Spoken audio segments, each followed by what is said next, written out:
గం గణపతయే నమః. ఓం గం గణేశాయ నమః. ఓం గం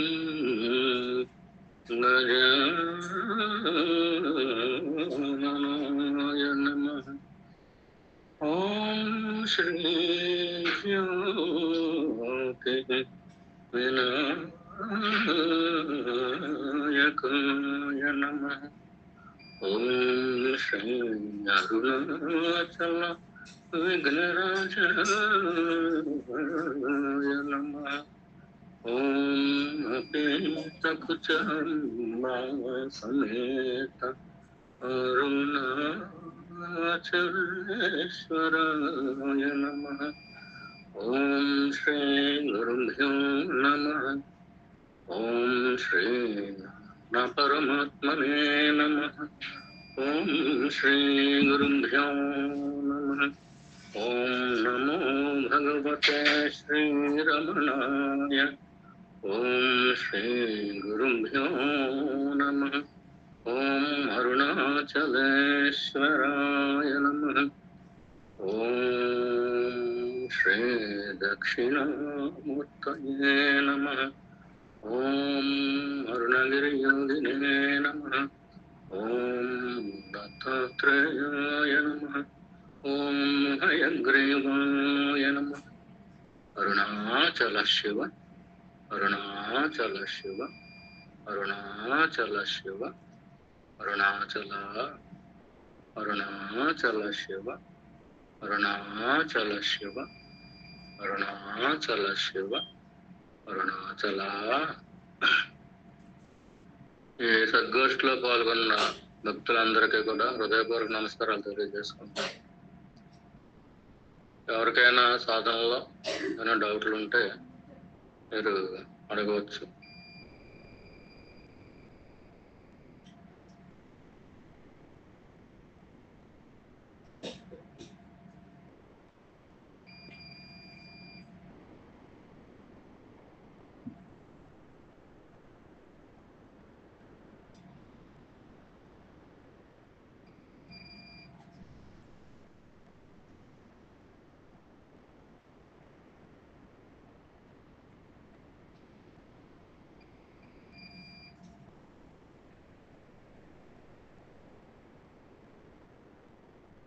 హాయిగా ప్రశాంతంగా ఉన్నట్టున్నారు.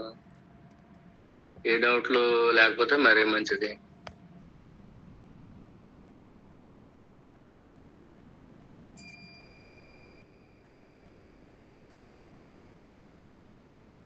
చెప్పండి అమ్మా.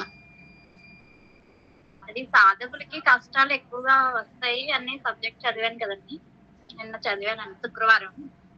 మీరు చదివారండి సాధకులకి కష్టాలు ఎక్కువగా వస్తాయని? అవునండి. మరి ఆభరణం తయారు చేయాలంటే బంగారాన్ని కాల్చాలి కదా, ఆభరణం కింద మార్చాలి కదండి. అవునండి. సాధకులేమో ఆభరణాలండి. అదే సాధన చేసే వాళ్ళకి అది తెలుస్తుందండి. ఇంట్లో ఉన్న వాళ్ళు మరి వాళ్ళకేమో ఆ శరణాగతి ఉండట్లేదు కదండి. అంటే వాళ్ళకి అర్థం అవట్లేదండి, ఎలా చెప్పాలో తెలియదు. అది ఏ రకంగా తీసుకోవాలని సాధనలో. మీకు ఆత్మజ్ఞానం కావాల్సి ఉండి సత్సంగానికి వచ్చారేమండి? అవునండి. వాళ్ళు రాలేదు కదా అలాగా? రాలేదండి. వాళ్ళు అర్థం చేసుకోవాలి, మీరెందుకు అనుకుంటున్నారు? అంటే మమ్మల్ని సత్సంగానికి ఆపేసి ఇలా పరీక్షలు వస్తూ ఉంటాయి కదండి, మరి అవి ఎలా? సత్సంగానికి ఎవరైతే తీసుకొచ్చారో వాళ్ళు ఆపగలరండి. ఈశ్వరుడు తీసుకొచ్చాడు, మీరు కదా. మీరు ఆ భ్రమలో ఉండకండి. అంటే వాళ్ళు ఇంట్లో ఏదో ఒకటి పెడుతున్నాడండి, ఇంట్లో పరీక్షలో అది ఎలా తీసుకోవాలి మేము? ఇప్పుడు ఒక ఇంట్లో 2-3 సభ్యులు ఉన్నారనుకోండి, కుటుంబీకులు. వాళ్ళల్లో ఒకరు సత్సంగానికి వస్తున్నారు అనుకోండి. వారు సత్సంగానికి ఎలా వస్తున్నారు? అరుణాచలేశ్వరుడు దయ వల్ల వస్తున్నారు. అవునండి. ఆయన అనుమతిస్తేనే, ఆయన పంపిస్తేనే సత్సంగానికి వస్తారు. అవును.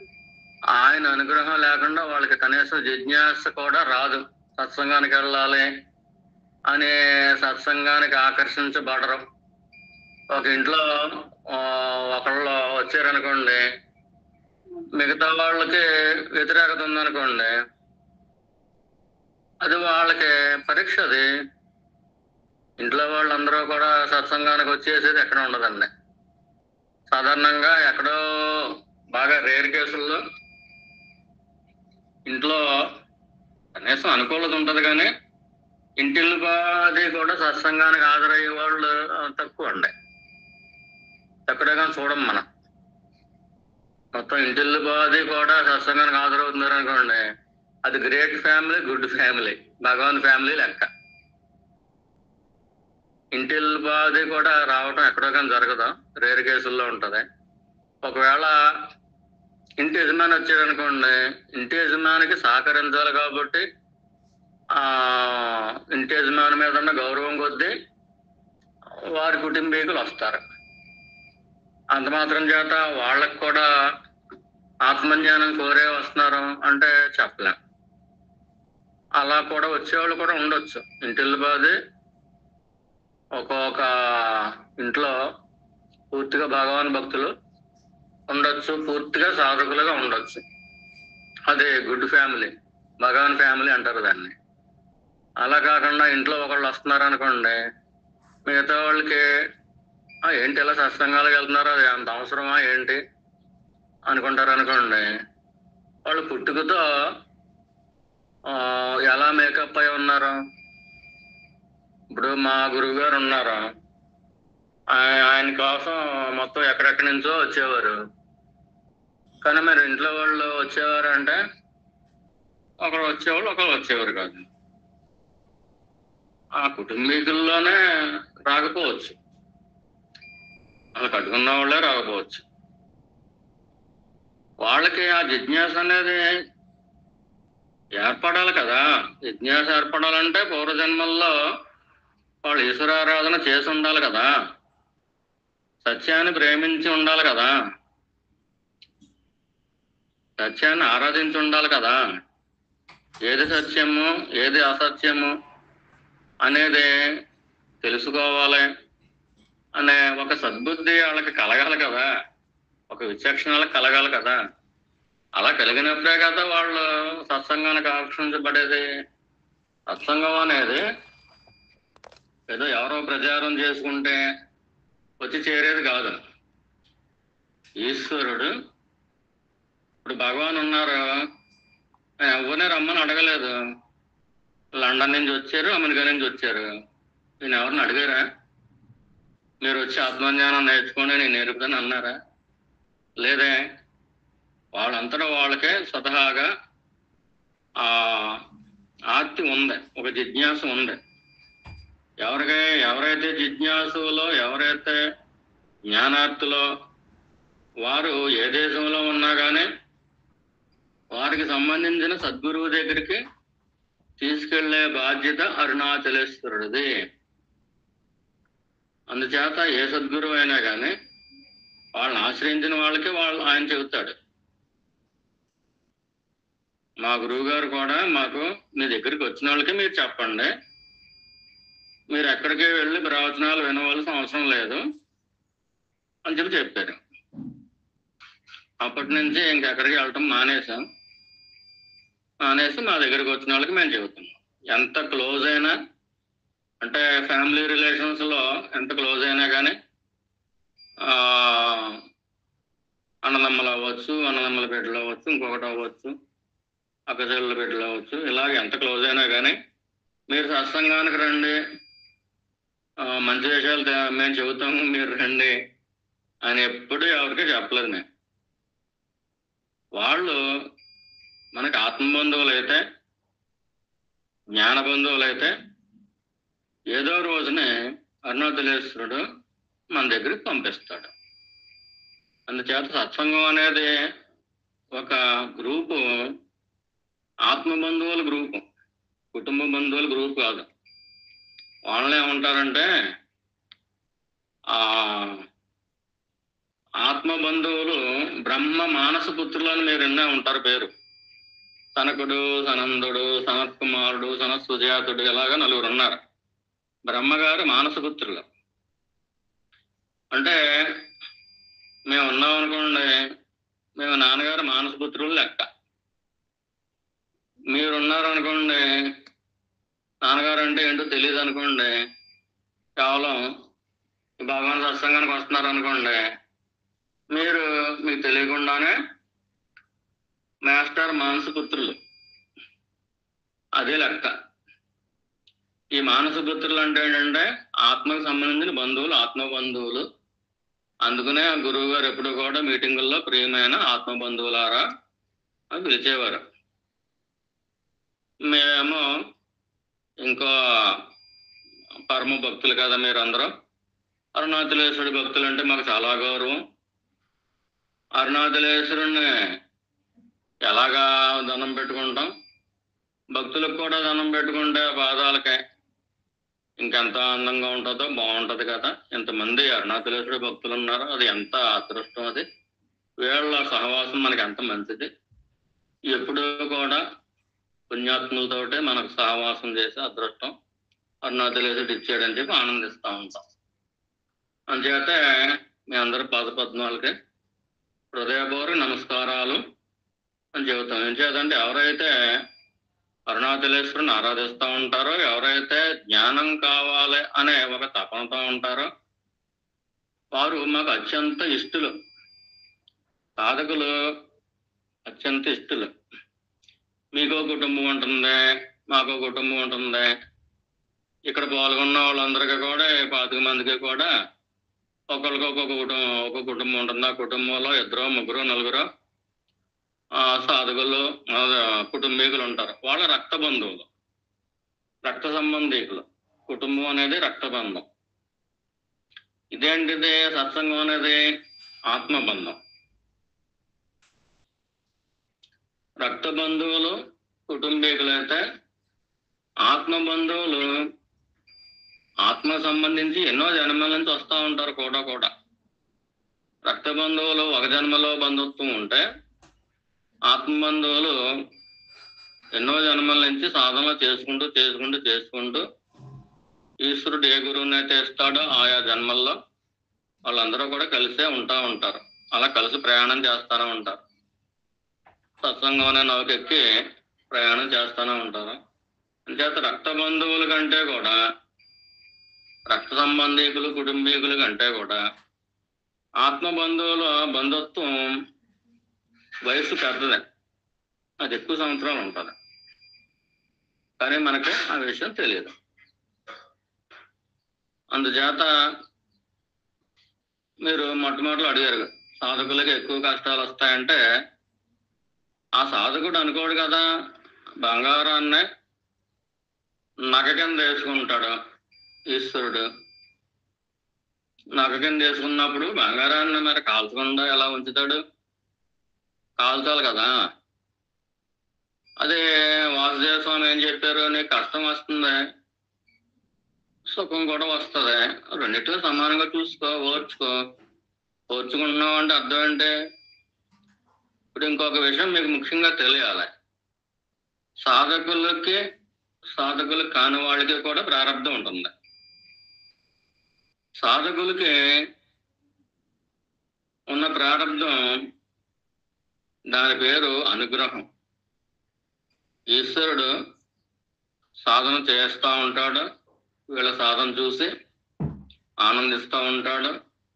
ఎక్కడైతే అవసరమో ఆ అవసరాలు తీరుస్తూ ఉంటాడు, సాధనలో విజయం ఇస్తూ ఉంటాడు. సాధకులు కాని వాళ్ళకి, లౌకికులకి అది కేవలం ప్రారంధం. సుఖాన్ని ఎలాగైతే దేహం మీద అనుభవిస్తారో, దుఃఖాన్ని కూడా మనసులో అనుభవిస్తూ ఉంటారు. మరి వాళ్ళకే ప్రారంధం, వీళ్ళకే ప్రారంధమే. ఒకటే, వాళ్ళు చేసుకున్న పుణ్యపాపాలు వాళ్ళ ఒంటి మీదకి వెళ్తాయి, వీళ్ళు చేసుకున్న పుణ్యపాపాలు వీళ్ళ ఒంటి మీదకి వెళ్తాయి. కానీ సాధకుల విషయంలో ప్రారంధం ఎలా మారుస్తాడు? అనుగ్రహంగా మారుస్తాడు. అంటే ఉదాహరణకి లౌకికుడు అనుకోండి, మోటార్ సైకిల్ మీద వెళ్తా ఉంటాడు, సడన్ గా మోటార్ సైకిల్ ప్యాచ్ పడుతుంది అనుకోండి. ఒక కిలోమీటర్ నడిపించాలి, లేకపోతే మెకానిక్ ఫోన్ చేసి రప్పించాలి, ఈ టైం పడుతుంది. సాధకులకైతే ఏమవుతుందంటే కరెక్ట్గా ఎక్కడైతే పంచర్ వేసే షాప్ ఉంటుందో అక్కడికి వెళ్ళిన తర్వాత పంచర్ పడుతుంది. ఈ నడక నడిపించట, మరి వీళ్ళకే పంచర్ పడటం అనేది ఉంది, వాళ్ళకే పంచర్ పడటం అనేది ఉంది. ఈ నడక ప్రారంభంలో ఉంది కాబట్టి ఆడికి యథాతథంగా వస్తుంది. కానీ వీడు అరుణాచల శివ, ఓం శ్రీ గురుభ్యో నమః, లేకపోతే ఓం నమ శివాయ, ఓం నమో నారాయణ అనుకుంటే వెళ్తాడు. కాబట్టి వీడి లోపల ఆ పరమ పావనమైన మంత్రం నడుస్తూ ఉంటది. కాబట్టి మంచి హృదయంతో పరమేశ్వర నామాన్ని స్మరించుకుంటూ ఉంటాడు. కాబట్టి వాడికి ఆ పుణ్యం పెరుగుతూ ఉంటది. ఆ పుణ్యం పెరుగుతూ ఉన్నప్పుడు ప్రారంధం తప్పదు, ఈ పెరిగిన పుణ్యం అక్కడ రీప్లేస్ అవుతుంది. అప్పుడు ఏమవుతుంది, కరెక్ట్గా పంచర్ షాప్ దగ్గరికి వెళ్ళేసరికి పంచర్ అవుతుంది. లేదా కారు అనుకోండి, చక్కగా నడిచేస్తా కారు మీద వెళ్ళిపోతా ఉంటారా, మధ్యలో అర్ధరాత్రిగా ఎక్కడో కారు పంచర్ అవ్వాలనుకోండి, అవునవుడ. ఇంచేత మీ ప్రారంధాన్నే మీకు అనుగ్రహంగా మారుస్తున్నాడు గురువు. గురువు అంటే అక్కడ దేహంగా ఉన్న గురువు కాదు, మీ హృదయంలో ఉన్న గురువే. ఆ దేహంగా ఉన్న గురువు ఇలాగ ఏదో అక్కడ జరిగిన పనిని, ఆ అద్భుతాన్ని వివరించి చెప్పడం కోసం దేహంగా ఉన్న గురువు ఉపయోగపడతాడు. మాట చెప్పకపోతే మీకు అర్థం కాదు. కాబట్టి కారు మీద వెళ్తారు, కరెక్ట్గా ఇంటికి వెళ్తారు, ఇంటికి వెళ్ళిన తర్వాత పంచర్ అవుతుంది. ఆ అమ్మాయి భలే తీసుకొచ్చేసాడు భగవన్న, మధ్యలో పంచర్ అయితే నైట్ అర్ధరాత్రి కాడ 2 3 మనం ఎవరిని రప్పిందాం అనుకుంటాం. అప్పుడు భగవానికి దండం పెట్టుకుంటాం. అంటే ఎవరో ఇష్టదైవాన్ని వాళ్ళు నమస్కారం పెట్టుకుని, ఈ కారులో పిల్లలతో ఉన్నాం, ఈ అర్ధరాత్రి కూడా బయలుదేరా 2 3 మధ్యలో ఎక్కడైనా పడితే ఏంటి మన పరిస్థితి, ఈ అడవుల్లోనే ఎక్కడో ఉండగా పడితే మన పరిస్థితి ఏంటి, కరెక్ట్గా ఇంటికి వచ్చిన తర్వాత పంచర్ అయింది. అలా అది కూడా చూసుకోకుండా, పంచర్ అయిన సంగతి కూడా చూసుకోకుండా మీరు శుభ్రంగా ఎదురవుతారు. తెల్లారి కారు స్టార్ట్ చేసేసరికి పంచర్ ఉంటుంది. అప్పుడు చక్కగా పంచర్ వేయించుకుంటారు. అంటే ఇటువంటి అనుభూతులు కళ్ళలుగా ఉంటాయి సత్సంగంలో ఉన్న భక్తులకి. 1 2 అని కాదు, మీ అంతటి మీరే చెప్పేస్తారు, మాకు ఎలా జరిగింది, మాకు అప్పుడు అలా జరిగింది అని. దీన్ని ఏమంటారు, అనుగ్రహం అంటారు. ప్రారంధానికి ప్రారంధం నడిచిపోతూ ఉంటది. ఆ ప్రారంధం దెబ్బ ఒంటి మీద తగలకుండా అనుగ్రహం కాపాడుతూ ఉంటది. ఎంచేత మీరు నామంలో ఉంటూ ఉంటారు. కాబట్టి మీరు నామంలో లేకపోయినా కానీ, ఏ కబుర్లో మాట్లాడుకుంటా ఉన్నా కానీ, భగవాన్ మీద, అరుణాచలేశ్వరి మీద మీకు గురు ఉందనుకోండి, అమ్మవారు ఏం చేస్తుంది, మా ఆయన్నే కదా తెలుసుకుంటున్నారో, వీళ్ళని ఇబ్బంది పెట్టడం ఎందుకు, ఆవిడే కదా మాయ, మరే ప్రారంభం మాయ ద్వారానే అనుభవించాలి. అప్పుడు ఏం చేస్తుంది, వీళ్ళు మా ఆయన నమ్ముకున్నారు కాబట్టి వీళ్ళకి కొంచెం కాన్షియస్ ఇద్దాంలే, ఇంటికి వెళ్ళిన తర్వాత పంచరు అయిపోద్ది, తెల్లారులు వేసిన తర్వాత పంచర్ అయింది అనుకుంటారు, వేసేసుకుంటారు. ఒక ఉదాహరణగా చెబుతున్నాం అంతే. మీ జీవితాల్లో కూడా బోళ్ళని ఉంటాయి. ఇప్పుడు కష్టం ఎక్కడ ఉంది చెప్పండి అమ్మ మీరు. సాధకులకి కష్టాలు ఎక్కువ అని బాగా వదిలి చెప్పేస్తూ ఉంటారు. అది చూసి నిజంగానే సాధన చేసేవాళ్ళు, అయ్యో మనం నిజంగానే నిజమైన సాధనలో పడితే కష్టాలు పెరిగిపోతాయి బాబోయ్ అనుకుంటారు. ఎక్కడ పెరిగిపోతున్నాయి, నిజంగా ఉన్న ప్రారంధం మీ ఒంటి మీదకి వస్తుంది. ఆ ప్రారంధాన్ని అనుగ్రహంగా మార్చేసాడు. ఇంకా కష్టం ఏంటి, వాళ్ళు నిజానికి చెప్పాలంటే సాధకులే ప్రశాంతమైన మనసుతో ఉంటారు. వారానికి ఒకసారి మత మీద సత్సంగానికి వెళ్ళొస్తారు. వెళ్ళొచ్చిన తర్వాత ఆ తలపోట్లతోటి, రకరకాల తలంపులతో ఉన్న బ్రెయిన్ అంతా క్లీన్ అయిపోతుంది. ఇక్కడ శాంతిని పట్టుకుని వెళ్ళిపోతున్నారు సంచులతోటి. ఇంటికి వెళ్ళిన తర్వాత హాయిగా ఉంటున్నారు. మీరు సత్సంగానికి వచ్చిన రోజుకి రాని రోజుకి ఆ తలపోటు ఎంత ఉంది అనేది మీకే తెలిసిపోతుంది. అసలు సాధకులకి కష్టాలు ఎక్కువనే ఎక్కడ పుస్తకాల్లో రాశారనుకుంటున్నారు, కానీ ఏ రకమైన కష్టాలు ఉన్నాయి మిగతా వాళ్ళతో పోల్చుకుంటే? అలా కష్టాలు లేని మనిషి ఎక్కడ ఉన్నాడు అసలు? వీళ్ళకి ఎక్కువ కష్టాలు అంటాం అనేది కరెక్ట్ కాదు. ఎక్కువ అనుగ్రహం. వాళ్ళకి సాధకులు కాని వాళ్ళకేమో కేవలం కష్టాలు సుఖాలు ఉంటాయి. వీళ్ళకి ఏంటి, ఎక్కువ అనుగ్రహం ఉంటుంది, సుఖాలు కూడా ఉంటాయి. ఇంకా కష్టాలు ఎక్కడ ఉన్నాయండి? ఇంట్లో వాళ్ళు మాట వింటలేదు అనుకోండి, ఇంట్లో వాళ్ళే మార్చడానికి మీరెవరో? వాళ్ళు ఏమన్నా గురువు దగ్గరికి వచ్చారా? జ్ఞానం కోరుతున్నారా? గురువు దగ్గరికి జ్ఞానం కోరి గురువు దగ్గరికి రానప్పుడు అసలు మీకు వాళ్ళని ఏదో మార్చాలనుకోవడం తప్పు. ఇదే అజ్ఞానం అంటే.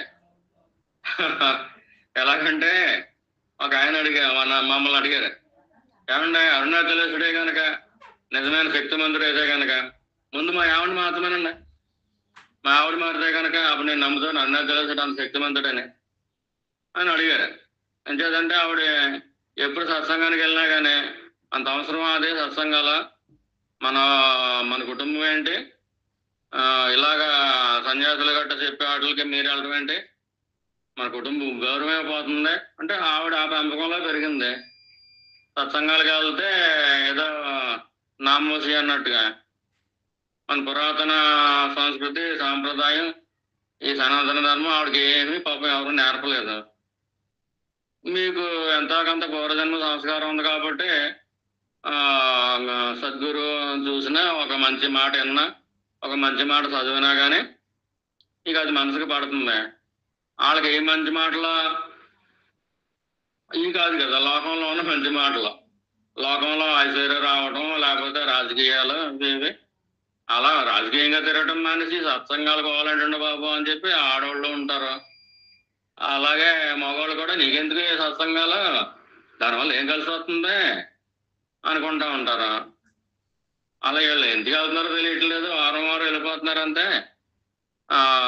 వెళ్ళేటప్పుడు కొంచెం తలపోటులతో ఉన్నారు కానీ వచ్చిన తర్వాత ప్రశాంతంగా ఉన్నారు అని ఆ తేడా మాత్రం తెలుస్తూ ఉంటది. మీ ఇంట్లో వాళ్ళకి మీరు ఆనాటికి ఆనాడు శాంతితో ఉంటున్నారు, అశాంతి పెరుగుతూ ఉంది, మీ వల్ల ఇబ్బందులు ఉండలేదు అని చెప్పి వాళ్ళకి ఖచ్చితంగా ఎదురు తెలుస్తుంది. సత్సంగాలకు వెళ్ళటం వల్ల ఒక మంచి మాట మాట్లాడుతున్నారు.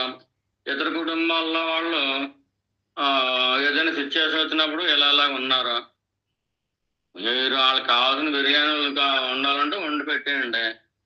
చక్కగా రోజు 2 to 3 అడ్జస్ట్ చేసుకున్నారా, ఉదయం పూజ పునస్కారాలు చేసుకున్నారా, అటువంటి ఫ్యామిలీస్ కానీ వాళ్ళు చూసారనుకోండి అప్పుడు వాళ్ళకి తెలుస్తుంది.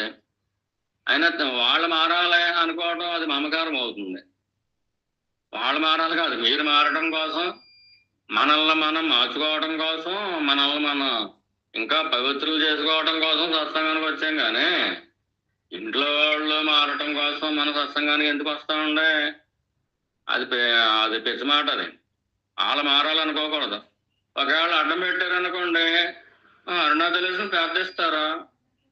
ఆయన రిలీజ్ చేస్తే ఏంటి పరమేశ్వర అరుణాచలేశ్వర నాకెలా అడ్డం పెడుతున్నా మరే, ఏదో సత్సంగానికి వెళ్తే నేను మంచిగానే ఉన్నాను కదా, ఇంకా ఇంకా మంచిగా తయారవుతున్నాను కదా, ఇంకా ఇంకా పవిత్రాలుగా తయారవుతున్నాను కదా, మరి ఏంటి ఎలా పెడుతున్నారా? ఎప్పుడూ నేను ఎవరిని అడ్డం పెట్టి ఉంటానులా, ఈ కష్టం నుంచి బయటపడాయంటే ఆయన బయటపడేస్తాడు. అరుణాచలేశ్వరుడు చెవిటోడు అనుకుంటున్నారండి, ఆయన చక్కగా బయటపడేస్తాడు. కానీ మీకు ఆ డెడికేషన్ ఉండాలి. సత్సంగం వల్ల నేను లాభం పడుతున్నాను, వీళ్ళకి ఆ విషయం తెలియట్లేదు, వాళ్ళకే సత్సంగం అవసరం లేదు, నాకు కావాలి, నేను బాగుపడటం కోసం నాకు సత్సంగం కావాలి అని మీరు ఆ డెడికేషన్ తోటి ప్రార్థించారనుకోండి, అరుణాచలేశ్వరుడు ఎంతలో ఇస్తాడు, చక్కగా ఇస్తాడు. వాళ్ళని మార్చమని మీరు అడగక్కర్లేదు. వాళ్ళు మారటం వల్ల మీరు ఏం మారరు, ఇంకా లేని పొంది మమకారాలు పెట్టుకుంటారు. మా ఇంట్లో వాళ్ళు ఎంత మంచి వాళ్ళు సత్సంగాన్ని పంపిస్తున్నారు, వాళ్ళు కూడా సత్సంగంలోకి వచ్చేస్తున్నారు, అలాగని చెప్పి ఈ రకమైన సాత్విక మమకారం ఉండరు. దాన్ని సాత్వికంగా కనపడితే పైకి, కానీ నిజానికి అది మమకారం. అది ఉందో లేదో కూడా తెలియదు మనకి. మనకు అనుకూలంగా సత్సంగానికి వస్తున్నారు అనుకోండి, వాళ్ళు కూడా మంచిగా మారుతున్నారు అనుకోండి, వాళ్ళ మీద స్పెషల్ బంధం ఏర్పడిపోతాయి సత్సంగానికి వస్తే. ఇంకా జాతనాచలం కొండ చుట్టూ తిరిగి జన్మలకి అంటే జన్మల మాకు తప్పని పక్షంలో మళ్ళీ ఈ బంధాన్ని అని చెప్పి కోరుకుంటూ ఉంటారు. బంధ రాయిచ్చని కోరుకోరు. అప్పుడు ఆ సత్సంగంలోకి వచ్చే వాళ్ళకి, సాధకులకి కష్టాలు పెరుగుతున్నాయంటే మామూలుగా పుస్తకాల్లో రాస్తూ ఉంటారు. నిజానికి ఒక నగ కింద తయారవుతారు. పరమేశ్వరుడు మెడలో వేసుకుంటాడు. ఆ నగని బంగారాన్ని కాల్చినట్టు వేస్తూ ఉంటాడు. ఇక్కడ ఆ కాల్చం కూడా లేదు కదా. మీరు పరమేశ్వరుడు నామాన్ని ఎంజాయ్ చేస్తున్నారు అనుకోండి, ఎక్కడ ఉంటుంది కాల్చడం? ఏది వచ్చినా కానీ ఆయనకి తెలియకుండా ఏం రావట్లేదు. ఈశ్వరుడు తెలియకుండా ఏదైనా చీమ చిడుక్కుమంటదా? శివుడాజ్ఞ లేని చీమ కూడా కొట్టదు అని పెద్దలు ఎందుకు చెప్పారు? ఆ చీమకే ఆ తలంపు రావాలి.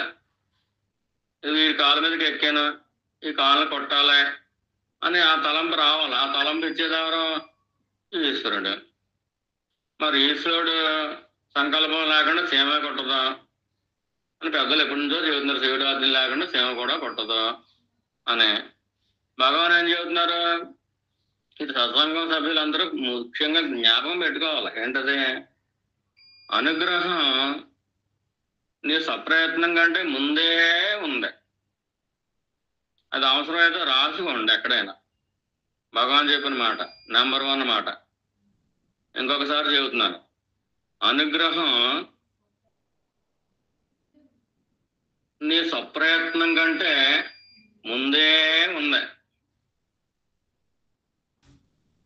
ఆ మాట రాసుకుని చక్కగా రోజు చూసుకుంటా ఉంటే అది కూడా ఒక మంత్రం కింద, తంత్రం కింద పనిచేస్తూ ఉంటుంది.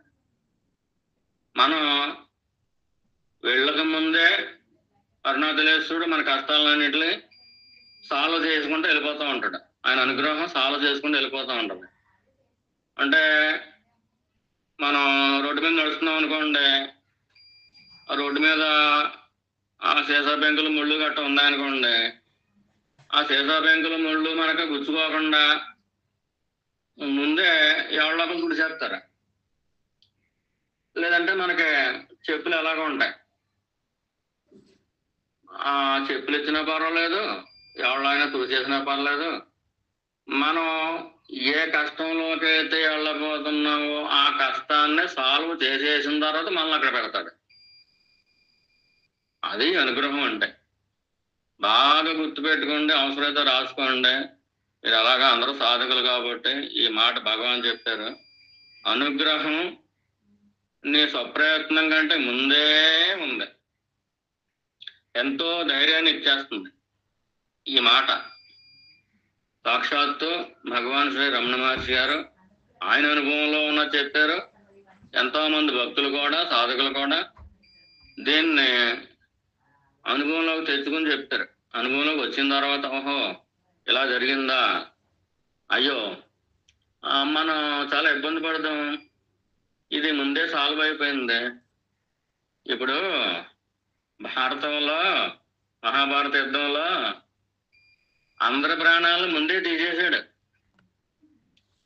ఈ యుద్ధం చేసేవాళ్ళని తీసేసిన తర్వాత అర్జునుడు, ఈ పాండవులు వీళ్ళందరూ కొట్టారు అని స్వయంగా పరమాత్మ, శ్రీకృష్ణ పరమాత్మ చెప్పాడు. ముందు వాళ్ళ ప్రాణాలను తోడేశాడు. తోడేసిన తర్వాత వాళ్ళకి బలం పోయిన తర్వాత ఈ అర్జునుడు వీళ్ళందరూ కొట్టారు. లేకపోతే వీళ్ళందరూ వాళ్ళ 12 అక్షోహిణుల సైన్యం, వీళ్ళ 7 అక్షోహిణుల సైన్యం. 12 ఎక్కడ, 7 ఎక్కడ. అంతేకాకుండా కృష్ణుడు అంటే ఆయుధం పట్టలేదు, కానీ అర్జునుల వారు ఒక సందర్భంలో చెబుతారు, బావా ఒక ఆకారం కనిపిస్తుంది, ఒక నీడ కింద ఉందే, నేను ఎవరినైతే చంపబోతున్నానో ఆ చంపే ముందే వాళ్ళ మీదకి ఏదో ఒక పాశం వెళ్తున్నట్టుగా కనిపిస్తుంది నాకు నీడ కింద. అదేంటంటావు అని అడిగితే, దాని ఆకారం ఎలాగుంది అని అడిగితే, పెద్ద జటాజోటం ఉంది, ఒక త్రిశూలం ఉంది చేతిలో, ఇంకో చేతిలో పాశం వేసి నేను ఎవరినైతే చంపబోతున్నానో వాళ్ళని ముందే ఏదో ఆ లోపల నుంచి ఏదో లాగేస్తున్నట్టుగా ఉంది అని అంటే, ఆయన ఎవరో కాదు, మహాదేవుడు, పరమశివుడు. ధర్మం వైపు ఎవరైతే ఉంటారో వాళ్ళకి కంటికి కనిపించకుండా అదృశ్య రూపంలో ఉండి వాళ్ళకి ప్రాణాలను తీసేస్తున్నాడు, వాళ్ళకున్న శక్తి సామర్థ్యాలు అన్నింటినీ కూడా తీసేస్తున్నాడు. ఆయన ప్రాణాలు తోడేసిన తర్వాత నువ్వు కొడుతున్నావు అర్జున, ఆయన కంటికి కనిపించడు. మరి నాకెందుకు కనిపించాడంటే నీ దగ్గర పవిత్రత ఉంది కాబట్టి, అర్జునుడు కాబట్టి, నువ్వు అంటే నువ్వు తెల్లని వాడువి, తెల్లని మనసున్నవాడు కాబట్టి నీకు అక్కడికే కనిపిస్తున్నాడు ఆయన అని చెప్పాడు. అంటే అర్జునుల వారు పరమ పవిత్రుడైన, ఎవరి మీద ఏ ద్వేషభావం లేనివాడు. అర్జున అంటే తెల్లని వాడు, అంటే మనసు తెల్లని వాడు, అంటే ఇంక ఏ ఎటువంటి ద్వేషాలు, ఈర్షలు, అసూయలు ఏమీ ఉండవు. ఒక సాధకుడికి ఉండవలసిన లక్షణాలన్నీ కూడా అచ్చంగా అర్జునుల వారికి ఉన్నాయి. అలాగే మీరు కూడా అర్జునుల్లాగా తెల్లని వారు అనుకోండి, అప్పుడు మీకు కూడా ఈశ్వరుడు ఎవరెవరు మీకు కష్టాలు పెడుతున్నారో ఆ కష్టాలు ఎలా ఎలా తీసేస్తున్నారో మీకు కూడా కనబడతాడు. అక్కడ కేవలం అర్జునుడు చంపలేదు, అర్జునుడు చంపే ముందే ఈశ్వరుడే వాళ్ళ ప్రాణాలు తోడేసాడు. అలాగే సాధకులకి ఆ ప్రారంభంలో ఉన్న కష్టాలు వస్తాయి, బయటికి ఏం రావు. ఆ కష్టాలు వచ్చినప్పుడు ఎవరైతే కష్టాలు పెడుతున్నారో వాళ్ళ బలాన్ని, వాళ్ళ శక్తిని, యుక్తి మొత్తం అంతా కూడా ఆయనే లాగేస్తాడు. ఏదో ఒక రాంగ్ స్టెప్ వేస్తూ ఉంటాడు. అసలు అధర్మంలో వెళ్ళే వాళ్ళకి రాను రాను బలం పరమేశ్వరుడు తీసేస్తాడు. ధర్మంగా ఉన్న వాళ్ళకి ఎప్పుడు కూడా నెమ్మది నెమ్మదిగా ధైర్యాన్ని పెంచుతాడు. మనకు కావాల్సిన వాళ్ళు ఏంటంటే పరమేశ్వరుడు తెలియకుండా ఏదీ జరగట్లేదు అనేది ఫస్ట్ పాయింట్. రెండోది ఏంటంటే భగవాన్ చెప్పింది అనుగ్రహం నీ స్వప్రయత్నానికంటే ముందే ఉంది. అర్జునుల వారు స్వప్రయత్నంతో యుద్ధం చేసి వాళ్ళు చంపక ముందే వాళ్ళ ప్రాణాలని, వాళ్ళ బలాన్ని అందరినీ లాగేసాడు పరమేశ్వరుడు. అదే ఆయనకి ఒక నీడ కింద కనిపించింది ఆ మహాభారత యుద్ధంలో. అందుచేత సాధకులైతే ఎక్కువ కష్టాలు వస్తాయి అని అనుకోవటం అది ఒక నిజానికి మిస్అండర్స్టాండింగ్ కూడా. అంటే పెద్దలు పుస్తకాల్లో కూడా రాస్తారు, ఏది బంగారాన్ని కాల్చాలి కదా, ముందు మేము కూడా అదే చెప్పాం. తర్వాత ఏంటంటే మాకు కూడా రియలైజేషన్ వచ్చింది, ఇదేంటిది వాళ్ళ ప్రారంధాన్ని అనుగ్రహం కింద మార్చేస్తా ఉంటే ఇంకా కష్టం ఏంటి. చూసేవాడికి కష్టం కింద అనిపిస్తుంది, అనిపించేవాడికి మాత్రం అది కష్టం కింద అనిపించదు. ఇంచేత లోపల పరమేశ్వరుడు తెలియకుండా ఏది జరుగుతులేదని ఒక పూర్తి నమ్మకం ఉన్నప్పుడు, అలాగే తాను సాధనలో ఉన్నాను కాబట్టి, తన ప్రారంధాన్ని అనుగ్రహంగా మారుస్తున్నాడు కాబట్టి, తనకంటే ముందే మార్చేస్తున్నాడు కాబట్టి, రాబోయేది రేపు ఏం జరగబోతుందో మనకు తెలియదు, కానీ పరమేశ్వరుడు తెలుసు కదా. చేత ఆ కష్టం వెనుక ఒక అనుగ్రహాన్ని పెడుతున్నాడు. ముఖమేమో కష్టం, వెనకాలంతా కూడా అనుగ్రహమే. అంటే కష్టం రూపంలో ఉన్న ఒక అనుగ్రహం. కుంతీదేవి మరి, ఓ కృష్ణ నన్ను మేనత్త అని పిలిచి నన్ను ఏం మాయ చేయకు, ఆ జీవితాంతం కష్టాలే ఇయ్యి, కష్టాలు ఇస్తేనే నిన్ను ఖచ్చితంగా స్మరించుకుంటాను అని. నీకేం వరం కావాలో కోరుకంటే నా కష్టాలని ఇయ్యి, ఖచ్చితంగా నీ స్మరణలోనే ఉండే మార్గం అది. కావాలని కష్టం అడుగుతుంది కుంతీదేవి. అసలు ఎంత ధైర్యం ఉండే, ఏ సాధకురాలు కానీ ఏ సాధకుడు కానీ అలా అడుగుతాడండి. అసలు కావాలని కష్టాలు ఇమ్మని అడుగుతాడు. కొంతమంది యోగులు ఉంటారు, కొంతమంది సద్గురువులు ఉంటారు. పాపం లోకంలో వీళ్ళు ఏదో కష్టపడుతున్నాం అనుకుంటున్నారు. ఓ పరమేశ్వర ఆ కష్టాల్లో నా ఒంటి మీదకి ఇచ్చే, పాపం వాళ్ళు చూస్తుంటే జాలేస్తుంది అని కొంతమంది సద్గురువులు కావచ్చు, యోగులు కావచ్చు, వాళ్ళని ఆశ్రయించిన వాళ్ళ కష్టాలన్నీ లాగేసుకుంటూ ఉంటారు. వీళ్ళు సుఖంగా ఉంటారు. ఆ కష్టం పోయిన తర్వాత వీళ్ళు గంతులేస్తూ ఉంటారు. కష్టం అప్పుడు యోగి రూపంలో, యోగి స్థాయిలో ఉన్నవాడికి అయితే అయ్యో వీళ్ళు ఏదో సఫర్ అవుతున్నారు కదా అని చెప్పి నేను వీళ్ళ కష్టం తీసుకుంటే ఇలా సాధన చేయడం మానేసి గంతులేస్తున్నారంటే ఈ రకరకాలుగా వీళ్ళ అలా సఫరింగ్ గురైతేనే ఎందుకు పెట్టాడు ఈశ్వరుడు, ఈ సఫరింగ్ అవసరమే అని అప్పుడు రియలైజ్ అయిన తర్వాత ఏం చేస్తాడు, పోనీలే నేను ఇంకా కళ చేసుకుని పరమేశ్వర వాళ్ళకి ఆ కష్టం పెడితేనే వాళ్ళకి ఆ వైరాగ్యం వస్తుంది, వైరాగ్యం వచ్చేదాకా అలా పెడతానే ఉంటావు నువ్వు, ఏదో మన ఫ్రెండ్ కదా లేకపోతే మనల్ని ఆశ్రయించుకున్నారు కదా అని చెప్పి ఏదో ఈ కష్టం తీసేయమని చెప్పి నేను పొరపాటున అడిగాను, ఇంకెప్పుడు అడగనులే అని అనిపిస్తుంది. అయినా కానీ వాళ్ళు దయాస్వరూపంగానే ఉంటారు. అందుచేత మనకి సత్పురుషుల యొక్క సహవాసం ఎప్పుడు మిస్ అవ్వకూడదు, వాళ్ళ దర్శనం ఎప్పుడు కూడా మిస్ అవ్వకూడదు. ఒక దర్శనం మాత్రం చేత వాళ్ళు మనకున్న ప్రారంభాలని లాగేసుకుంటారు. అలా అంత శక్తిమంతులు సత్సంగాలలో ఉంటారు. అది గురువు అవ్వచ్చు లేదా భక్తులు అవ్వచ్చు.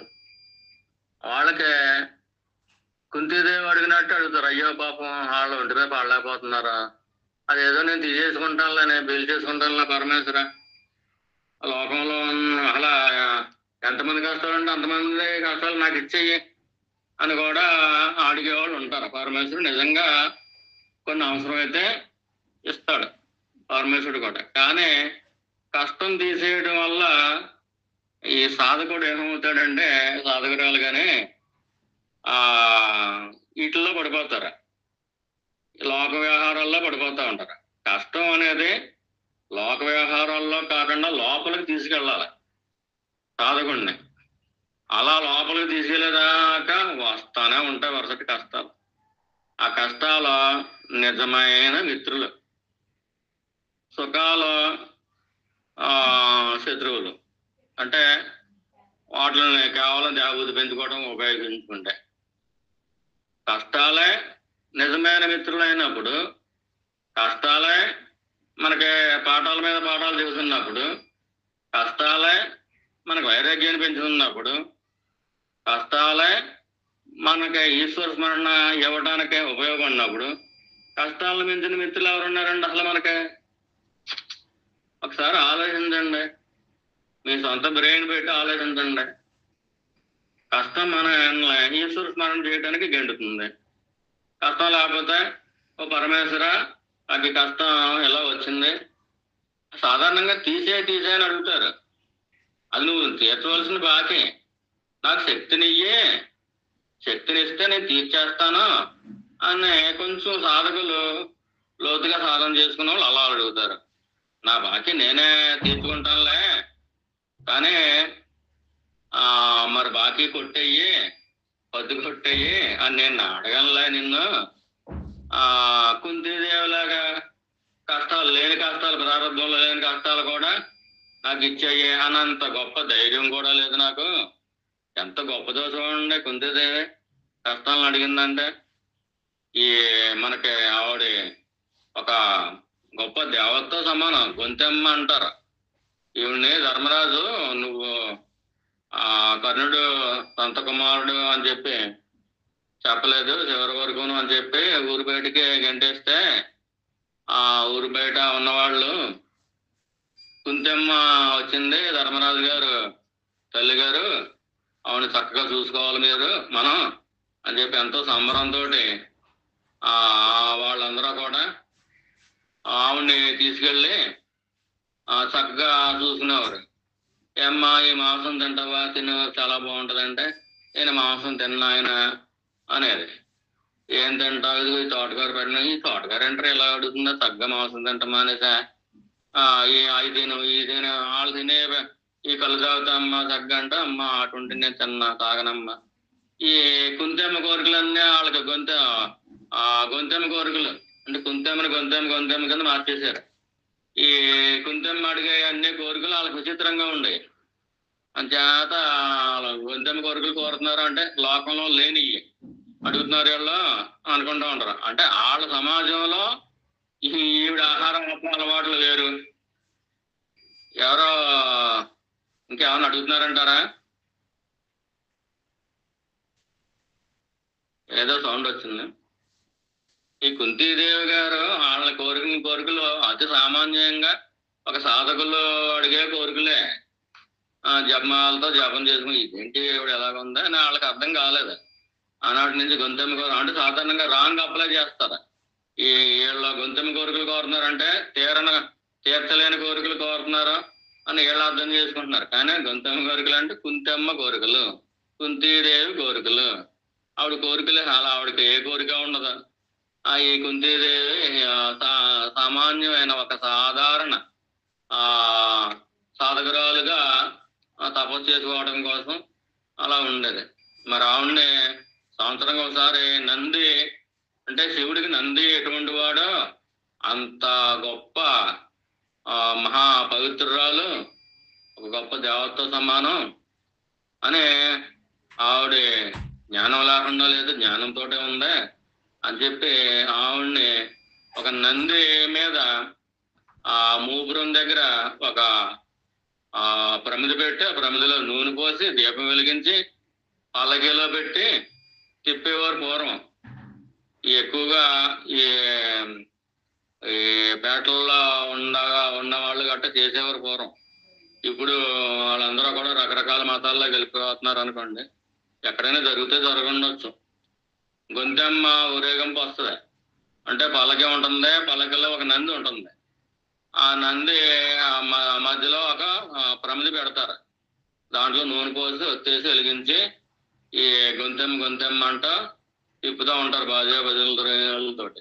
వాళ్ళ ఆరాధ్యదైవం అయిపోయింది. ఆవిడ ఎంతో మందికి అక్కడ జ్ఞాని ఎక్కడున్నా ఒకటే కదా, ఎంతో మందికి శాంతినిచ్చింది ఆ కుంతెమ్మ. అలాగే ఎంతో మందికి సాధన ఎలా చేయాలో నేర్పింది. ఈ పరమేశ్వరుడు నామం మంత్రాల కింద ఇచ్చింది. ఎంతో వైభవంగా ఆ పేటలన్నిటిని కూడా ఆవిడ పరమ పునీతం చేసింది. అంత ఒక గొప్ప గురువు ఆవిడ కుంతెమ్మ. అంచేత ఆవిడ పోయిన తర్వాత ఆ దేహాన్ని కూడా కాల్చలేదు, అంత గొప్పది ఆవిడ. గొంతెమ్మని చేసి ఊరేగిస్తా ఉంటారు. నిజంగా గొంతెమ్మ అంత గొప్పదే.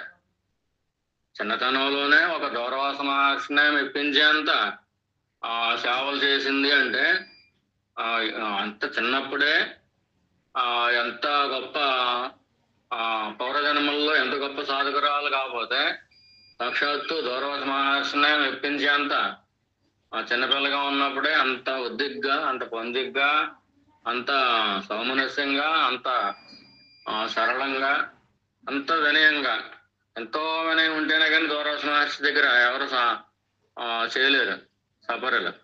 అంత గొప్ప వినయంతో సపర్యలు చేసి దూర్వాస మహర్షిని మెప్పించి వరం ఇచ్చేంత ఇష్టం ఆయనకి పుట్టి వరం ఇచ్చేసాడంటే మరి ఆవిడ ఎన్నో జన్మల్లో సాధన చేసుకుని పుట్టింది. అందుకనే అంత గొప్పదే. అందుచేత ఇప్పుడు కష్టాలు మీరు అడిగిన ప్రశ్న, సాధకులకి ఎందుకు కష్టాలు వస్తాయి, ఎలాగా ఇంట్లో వాళ్ళు సత్సంగాలకు ఒప్పుకోరు ఇటువంటి అన్నారు కదా, మరి కుంతెమ్మ ఎందుకు అడిగింది? నాకు కష్టాలు అయ్యి నన్ను ఏం మోసం చేయకు, నువ్వు మేనత్త అని చెప్పి ముద్దుగా మాట్లాడుతున్నావు, చాలా గౌరవంగా మేనత్తనే అందంగా పిలుస్తున్నావు, ఈ బంధుత్వం నేను నిజం అనుకుంటున్నాను, నువ్వు పరమేశ్వరుడు సాక్షాత్తు, అందుచేత నువ్వు నాకు నిన్ను మర్చిపోకుండా ఆ నారాయణ స్మరణ ఇయ్యి నాకు, అందుచేత నాకు కష్టాలు అయ్యి అని అడిగిందంటే అసలు ఎందుకు పని చేస్తామండి మనం?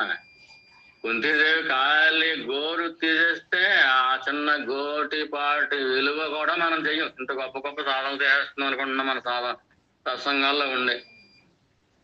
ఈ సత్సంగంలో ఇప్పుడు వింటున్నారు ఎంతమంది వింటున్నారు?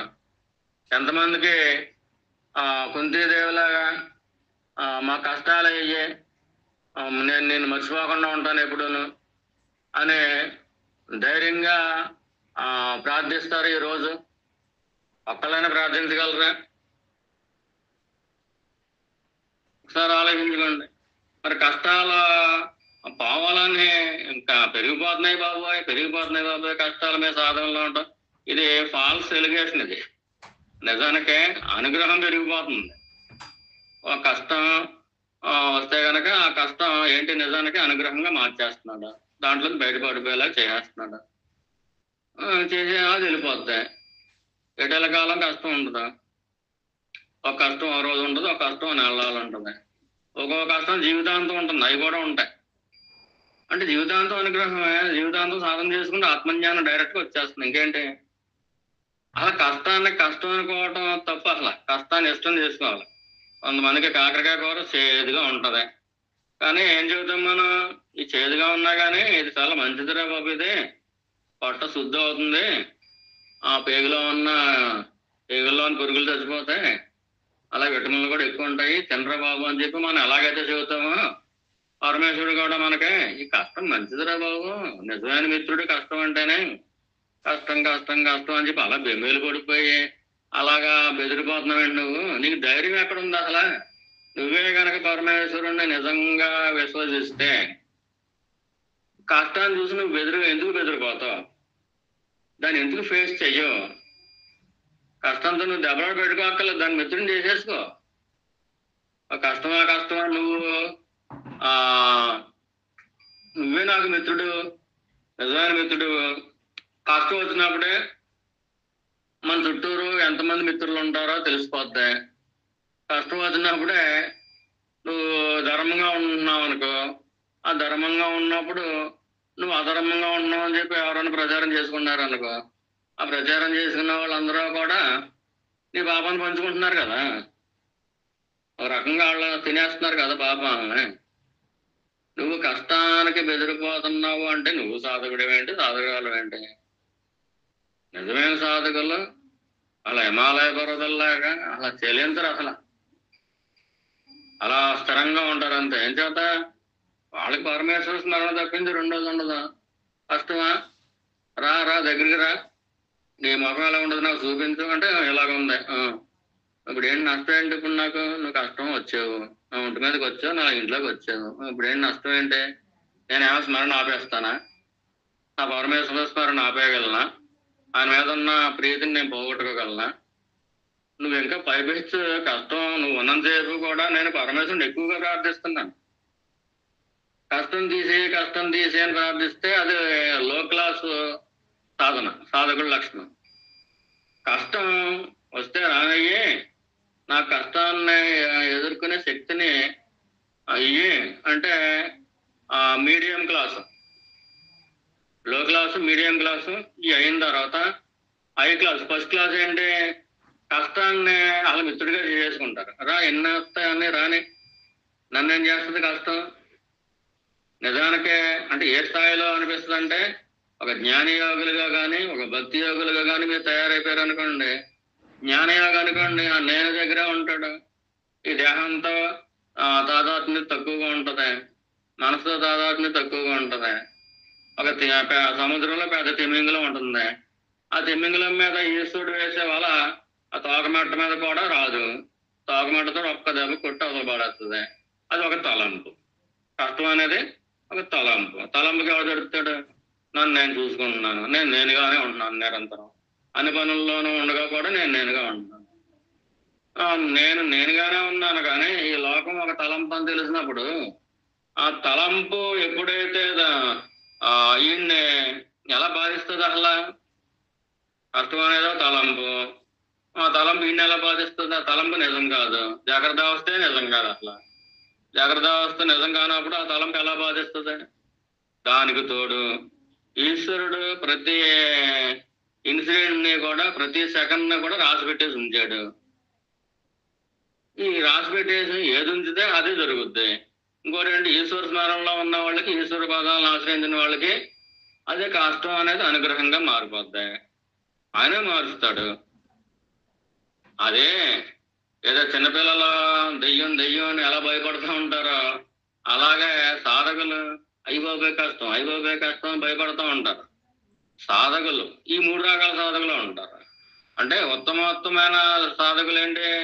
జ్ఞానయోగుల స్థాయికి వెళ్ళిపోతే ఈ అన్ని కష్టాలు ఇవన్నీ కూడా, కష్టాలండి సుఖాలండి, మొత్తం లోకమే ఒక తలంపు, జాగ్రత్త అవస్థలో ఒక తలంపుని ఎవరు లక్ష్య చేస్తాడు అసలు? తలంపు ఎలా ఉంటే అంటే అది కష్టమైతే అంటే సుఖమైతే అంటే నువ్వు చూసుకుంటున్నావు, నువ్వుగా ఉంటున్నావు, నువ్వు ఉనికిగా ఉంటున్నావు, ఉండటంగా ఉంటున్నావు. ఆ ఉండటంగా ఉన్న దాన్ని ఏది ఛేదిస్తుంది? నీ ఒంటి మీదకి ఏదో వస్తుంది, ఆ పైనుంచి వచ్చేది పైనుంచే పోద్ది. నీ లోపల ఉంటావు, నీ లోపల నువ్వు ములుగు ఉంటావు. భయపడిపోయి ములుగు ఉండవు, నువ్వు సహజంగా ఉంటావు, నువ్వు ఉండటంగానే ఉంటావు, నువ్వు సుఖంగానే ఉంటావు. ఇప్పుడు అది నీకు ఆ తీపి సుఖం అనేది నీకు లోపల తెలుస్తా ఉంటది. పైన అందరూ అనుకుంటా ఉంటారు, ఆవిడ ఒంటి మీదకి ఎన్ని కష్టాలు వచ్చేసినారా బాబా అనుకుంటా ఉంటారు. ఎవరన్నా ఈ రోజులు ఉంటే కనుక నువ్వు భలే వచ్చి మా భలే వచ్చి సంకలు కొట్టుకుంటా ఉంటారు. ఆ వీళ్ళు నీకు అనుకూలంగా అనుకున్న వాళ్ళు, వ్యతిరేకంగా అనుకున్న వాళ్ళు, వీళ్ళందరూ కూడా ఏంటి, స్వప్నంలో నీ మనసు సృష్టించిన ఒక లోకం ఎటువంటిదో ఈ జాగ్రత్త అవస్థలో కూడా నీ మనసులోంచి పుట్టారు వాళ్ళు. నువ్వు పుట్టింది నీ మనసులోంచి వచ్చారు వాళ్ళ. నీ బొమ్మలే వాళ్ళందరూ. ఇంకా వాళ్ళ నీ బొమ్మలు అయినప్పుడు ఇంకా వాళ్ళకి నువ్వే సమాధానం చేస్తూ వాళ్ళంతా పట్టించుకుంటావు. ఇది జ్ఞానయోగ లక్షణం. భక్తి యోగ లక్షణం ఏంటి? శరణాగతి. వాళ్ళు ఎలాగ ఉంటారు? అలా ఈశ్వరుడు వేసిన వాళ్ళలోంచి దూరిపోతారు.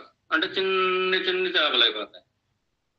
చిన్ని చిన్ని చేపలు ఆ వల బెజ్జల్లోంచి వెళ్ళిపోతా ఉంటాయి. ఇంకా వల ఎలా పట్టుకుంటది? మాయ వేసినా కానీ ఈశ్వర నువ్వే దిక్కు, అసలు ఇదేంటిది నీ అనుగ్రహం కాకపోతేనే, ఇది కష్టమా? ఇదేం కష్టం? ఇది కూడా కష్టమేనా? ఈ కష్టం నాకు ఏం చేసింది? నిన్ను ఎక్కువగా స్మరించుకునేలా చేసింది. ఈ కష్టం నాకు ఏంటి, నేను చేసుకున్న భాగ్యం, మరి నేను చేసుకున్న భాగ్యం నేను తీర్చేస్తున్నాను. పాపం పోతుంది కదా. పాపం పోతా ఉంటే అయ్యో బాబాయ్ పాపం పోతుంది, అయ్యో బాబాయ్ పాపం పోతుందా, నా పాపం పోకూడదా నా మురికి నాకే కావాలని వెళ్ళి తిరిగి పాముకుంటానంటావండి. ఈశ్వరుడు చక్కగా నిన్ను చూస్తున్నాడు. ఆయన తెలియకుండా ఏదో రాదు, నువ్వు ఆయన స్మరణలో ఉన్నావు. కొన్ని పూర్వజన్మలో తెలియక ఏదో పాపం చేసి ఇప్పుడు కష్టం ఇచ్చాడండి అనుకుందాం. ఇప్పుడు నువ్వు బాకీ తీర్చాలి. నేను తీర్చనంటే అలాగా పక్కింటి వాళ్ళు కష్టం నీకు ఎలాగ ఇస్తాడు? నువ్వు చేసుకున్న పాపాలని నీకు ఇస్తాడు. ఆ తీర్చనంటే అలాగే తీర్చే. నువ్వు జెన్యున్ పర్సన్ అయితే ఇప్పుడు తీర్చే. ఒంటి మీద పడతావో, ఇంట్లో పడతావో, సమాధిలో పడతావో పడు. చక్కగా వినయంగా ఉండు. నా కష్టాన్ని నేను ఒంటి మీద వెళ్ళిపోతుంది, తట్టుకోలేనప్పుడు నువ్వు నామం పెంచేసుకో. ఓ పరమేశ్వర నువ్వే నాకు శక్తినియ్యి. ఇది మధ్యమ స్థాయి. అట్టడికి స్థాయి అంటే ఒకటి చెప్పుకున్నాం ఏంటి, కష్టం వచ్చేస్తుంది బాబాయ్, ఇది అలాగా ఇలాగా అని ఆ కష్టాన్ని ధైర్యంగా ఎదుర్కోమని, అంటే కష్టం తీసేయమని అడుగుతారు అధమ స్థాయి భక్తులైతే, సాధకులైతే. మధ్యమ స్థాయి సాధకులైతే కష్టాన్ని ఎదుర్కొనే శక్తిని ఇవ్వు అంటారు. ఉత్తమ స్థాయి భక్తులైతే, సాధకులైతే ఏం చేస్తారు? అసలు కష్టం ఇది ఎంత మంచిదో కదా, ఇది నాకు మిత్రుడు, నిజమైన మిత్రుడు. నన్ను నేను సంస్కరించుకోవడం కోసం నిజంగా నాలో ఏమైనా లాభాలు లేకపోతే గొడవలేదు. మనుషులకు జవాబుదారీ కాదు, పరమేశ్వరుడు జవాబుదారీ. చేత నేను సనాతనలో ఉన్నాను. నాకు ఆత్మజ్ఞానం ఇచ్చేయడం కోసం నా మనసులో ఏమన్నా ఇంకా వంకరలు ఉంటే కనుక నేను ఆల్రెడీ మంచిగానే ఉన్నాను, ఇంకా మంచివాడికి తయారు చేస్తున్నాడు. ఆల్రెడీ కొంత పవిత్రత ఉంది నాకు. 100% పవిత్రత ఇవ్వడం కోసం ఆయన ఈ కష్టాన్ని పంపిస్తే నేను ఆ కష్టాన్ని తిట్టుకోవడం ఏంటి? ఓ కష్టమా రా అమ్మ, నా ఇంట్లోకి రా, నా ఒంట్లోకి రా, నా మనసులోకి రా, నా బుద్ధిలోకి రా, నన్ను ఏడిపించుకో చక్కగా. అందరూ పాపం కష్టాలకే హరిశ్చంద్రుడు అంటాడు, లోకంలో ఉన్న కష్టములన్నీ నాకే వచ్చినట్లున్నాయి, పాపం ఎవరింటికి వెళ్తే ఎవరు భరిస్తారో కష్టాలారా నాకే వచ్చేయండి అంటాడు హరిశ్చంద్రుడు చంద్రమతుడు.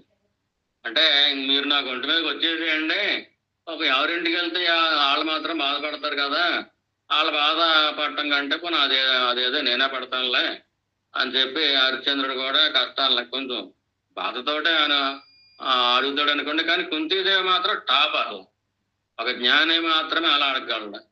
ఆ కష్టాలు ఇప్పుడు జ్ఞాని దగ్గరికి మనం దర్శనానికి వెళ్ళాం అనుకోండి, వాళ్ళ ఒంటి మీద ఏమైనా ప్రారంభాలు ఉన్నాయనుకోండి, ఆ కష్టాలు ఏమైనా ఉంటే కనుక అవి తొలగిపోతూ ఉంటాయి. అంటే ఆయన ఒంటి మీదకి వెళ్తూ ఉంటాయి, అంత దయాస్వరూపంగా ఉంటారు. కానీ ఒకసారి అంత దయాస్వరూపంగా కూడా మనం చూపించవలసిన అవసరం లేదు, వీళ్ళు మారటం లేదు. ఈ కష్టాలు పోగొట్టేసుకుని వీళ్ళు మళ్ళీ బడుద్దాల కింద తయారైపోతున్నారా.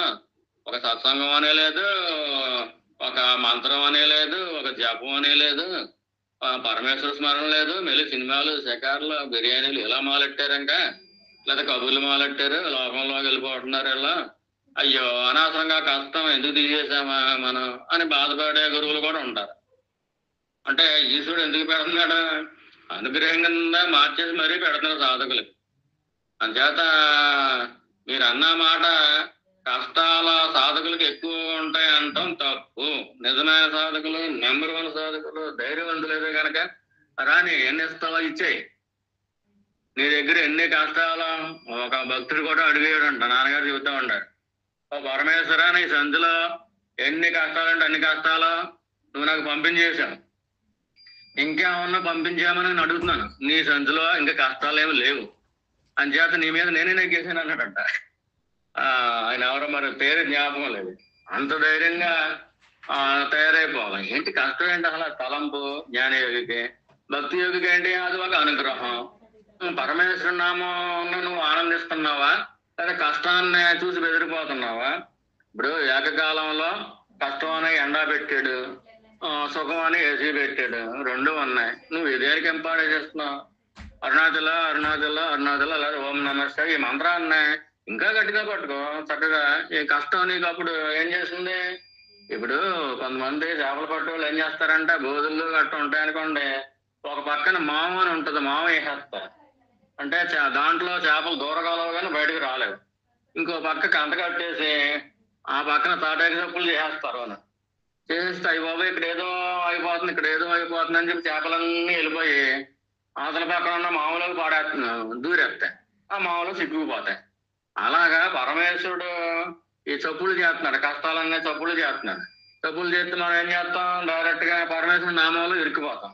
ఇంకా పరమేశ్వరుడు పట్టుకెళ్ళి కూర వండేసుకుంటాడు హాయిగా. ఆయన కడుపులోకి వెళ్ళిపోతే ఇంక మోక్షమే మోక్షం. అంటే కష్టం అనేది ఏం చేస్తుంది మనకే? ఒక చక్కటి మామూలో పడిపోయేలాగా బెదిరిపోయే ధైర్యంగా ప్రాణాలు రక్షించుకుందామని మొత్తం మీద పరమేశ్వరుడు వండుకునే చేపల కింద మారిపోయాం. ఎంత మంచి పని చేసిందండి ఇలా బెదిరించడం. అది ఈశ్వరుడు పన్నెన్న.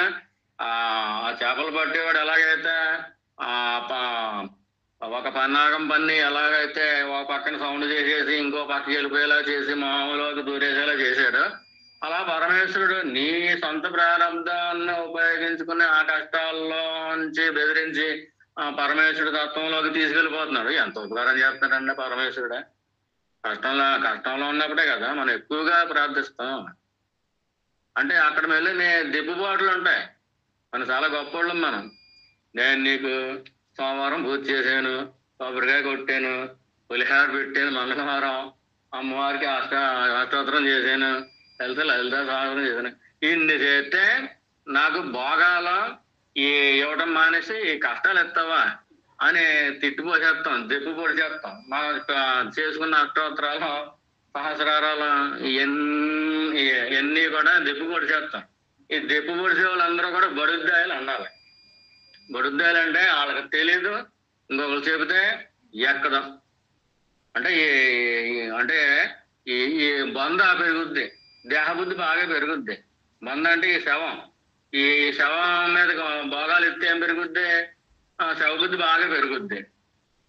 కష్టం వస్తే ఏం చేస్తుంది? నీకు ఆ శవబుద్ధిని తగ్గిస్తుంది, ఆత్మబుద్ధిని పెంచుద్ది. కష్టం అనేది కావాలి మర్రో నేను సాధన ఎలా చేసుకుంటున్నానో ఏదో కష్టం అయ్యేమో పరమేశ్వర నాకెంత సుఖం ఇచ్చేసేవేంటి అని ఐశ్వర్యంలో పుట్టి సన్యాసం తీసేసుకునే ఇటువంటి సాధకులు కొంతమంది ఉంటారు. వాళ్ళకి ఎటు లోటు ఉండదు. కష్టమయ్యి పరమేశ్వర నాకు ఏ కష్టం ఇవ్వట్లేదండి, పరీక్ష పెట్టినన్ను నేను ఎలా ఉంటాను, నేను చూసుకోవాలి కదా అని ఈశ్వరుని ప్రార్థించే వాళ్ళు కూడా ఉంటారు. ఇప్పుడు నువ్వు పుట్టినప్పటి నుంచి కూడా పోయేదాకా కూడా ఈ బంధన సుఖపెడతానే ఉంటే ఏం పెరుగుద్ది? దేహబుద్ధి బాగా పెరుగుద్ది, బాగుబుద్ధి ఎప్పుడు బాగా పెరుగుద్ది. బాగుబుద్ధి పెరిగే కొద్దీ కూడా యోగబుద్ధి పెరగదు, అది తరిగిపోతూ ఉంటుంది. అప్పుడు నీకు ఏదో కష్టం ఇస్తే కనుక అప్పుడు దాన్ని దృష్టిలో పెట్టుకుని పరమేశ్వరుడి వైపు ఎంతో కొంత మనసు వెళ్తుంది.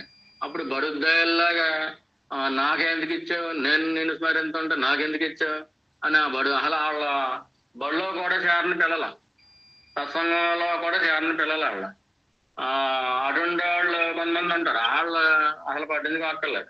3 రకాల సాధకులు ఉంటారు సత్సంగాల్లోకి వచ్చిన తర్వాత. ఒకటి అధమ సాధకులు అయితే కనుక ఇలా ఉంటారు, అలాగా నా కష్టం వచ్చింది తీసేయి అంటారు. కుంతీదేవి అసలు వాళ్ళు ఎప్పటికీ రీచ్ అవ్వలేరు. మధ్యమ సాధకులు అయితే కొంచెం ధైర్యాన్ని ఇయ్యి, కొంచెం తట్టుకునే శక్తిని ఇయ్యి అని అడుగుతారు. ఇంకా ఉత్తమ సాధకులు అయితే ఏంటి, కష్టమా రా, ఇంకా ఉన్నాయా వచ్చే, ఆ పక్క వాళ్ళకి ఆ పక్కింటి వాళ్ళకి కష్టం కూడా ఇస్తావా, ఇచ్చే బాబు వాళ్ళు పడలేకపోతుంది, నేను పడతాను. ఏం చేత, కష్టం నాకు ఏదో ఒకటి నేర్పుద్ది, గుణపాఠం నేర్పుద్ది, మంచి వైరాగ్యాన్ని ఇస్తుంది.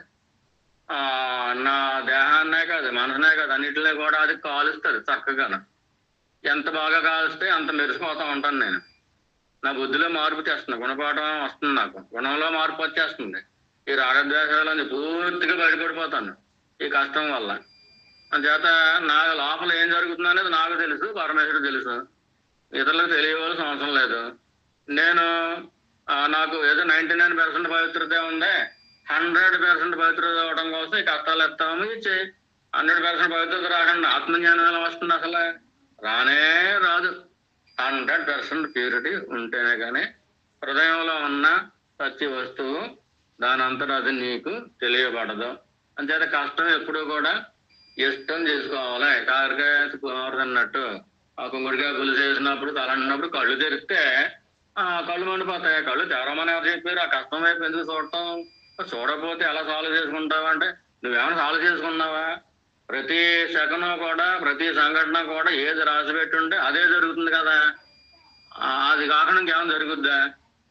నిన్ను కష్టపెట్టేవాళ్ళు కానీ సంఘటనలు కానీ వ్యక్తులు కానీ వాళ్ళు ఎవరన్నా ఈశ్వరుడు తెలియకుండా ఏమైనా ప్లాన్లు వేసేస్తారా? నీకేం పోయితే వేశారనుకుందాం, నీకెందుకు కర్తృత్వం? వాళ్ళు పోయితే వేస్తే ఆ గోతులు నువ్వేమైనా పడతావా ఏంటి? పడలేవు కదా, నువ్వు నిన్ను ఈశ్వరుడు రక్షిస్తాడు కదా. అంటే అలా గాల్లో దీపం పెట్టేసి అలా వదిలేస్తే ఎలాగని అంటారు. అదేనారు మేధావతనం అంటే. ఈ బంధుగాళ్ళు అంటారు చూసా, అలాగా అతి మేధావతనం ఉపయోగిస్తూ ఉంటారు. నీ ప్రతిదీ కూడా ఈశ్వరుడు సంకల్పంలో ఉన్నదే జరుగుతుంది. ఈ లోకాన్ని పరిపాలించేది పరమేశ్వరుడు, మనం కాదు. పరమేశ్వరుడు సంకల్పంలో లేకుండా నీకు ఎవరు ఏ గొయ్య తవ్వలేరు, వాళ్ళ అంతరాలు చేయటం లేదు. ఈశ్వరుడే వాళ్ళని రచ్చగొట్టి అలా చేస్తున్నాడు. అలాగే నువ్వు కూడా ఆ గొయ్యని దాటేది నీ స్వప్రయత్నం వల్ల కాదు. నీ స్వప్రయత్నం కంటే ముందే ఉంది అనుగ్రహం అని పరమేశ్వరుడు నమ్ముకో.